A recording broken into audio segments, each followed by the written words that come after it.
Welcome to Kenji's Kitchen. Today we are going to make Sake Soboro, which is a salmon soboro. Soboro is probably you have seen my other videos, but it is cooked and makes it like small pieces. It's almost like a minced piece. And those Sake Soboro you can use for the many different dishes. For example, making them, you can keep salmon soboro or sake soboro in a fridge, and you can put it on the rice, for example, and you can make onigiri, or actually you can make chirashi zushi too. There are so many variety of things you can use these salmon soboro, sake soboro for it. Oh, one of my favorite is actually for pasta too. You can use cream pasta with salmon flakes, salmon soboro. So let's start making.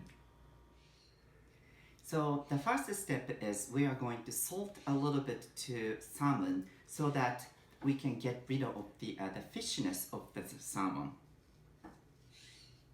You want to put as much as you want to, but at least some of the salt, so that salt actually takes out the fishiness from the salmon. This is a very important point.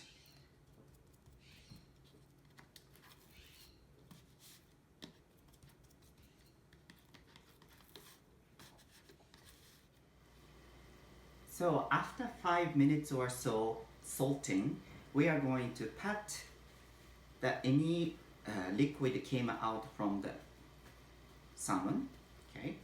And we are going to put it in boiling water. And you always want to put fish in the boiling water because if you use cold water, it keeps the fishiness of the fish. So to prevent that, you want to use hot water. And this is just hot water. So putting this salmon in the hot water. Basically, we are cooking in hot water. So salmon has been cooked. So we are going to drain this salmon and let it cool.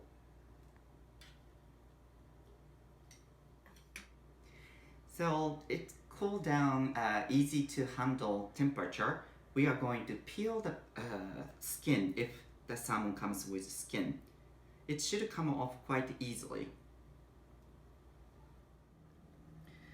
So once the skin is off, next is we are going to remove this brown, little bit of gray part of the meat.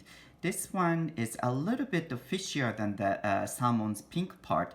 So we want to just take it out. Also, this one makes much nicer color too for the products.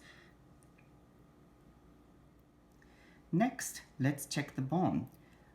This does not have much bone already, so I don't need to worry about. But sometimes you see the bones, you want to just remove them so that it's going to be easier to eat. So after making sure your salmon does not have any bone anymore, you are going to put it on the frying pan.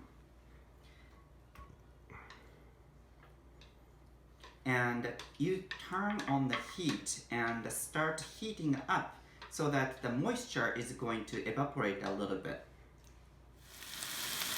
So you don't need to put actually any oil when you are keeping the moisture out. Just until you don't see the moisture, you want to cook maybe another 3-4 minutes. So once moisture is almost evaporated, we turn down the heat to low, and we are going to add, this is a pound of salmon, so I am using 3 tablespoons of sake and 3 tablespoons of mirin, and cook until almost the moisture is evaporated. So now almost sake and mirin are evaporated. Then we are going to add 1 tablespoon of soy sauce. And from here, I have multiple chopsticks so that it's going to be small, more flake sizes. The salmons are going to be. And cook until it's almost the moisture evaporates.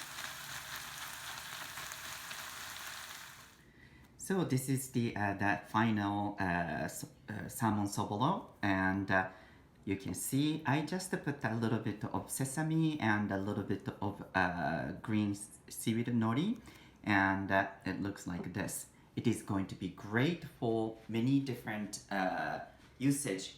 As I said earlier, you can put it on the rice and you can eat it, or you can make onigiri, or even making the pasta, just adding these salmon soboro to your dishes. It's a great way to eat.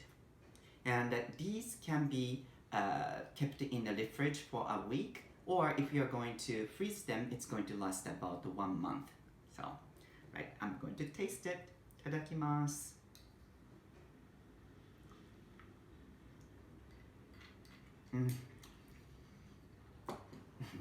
It tastes like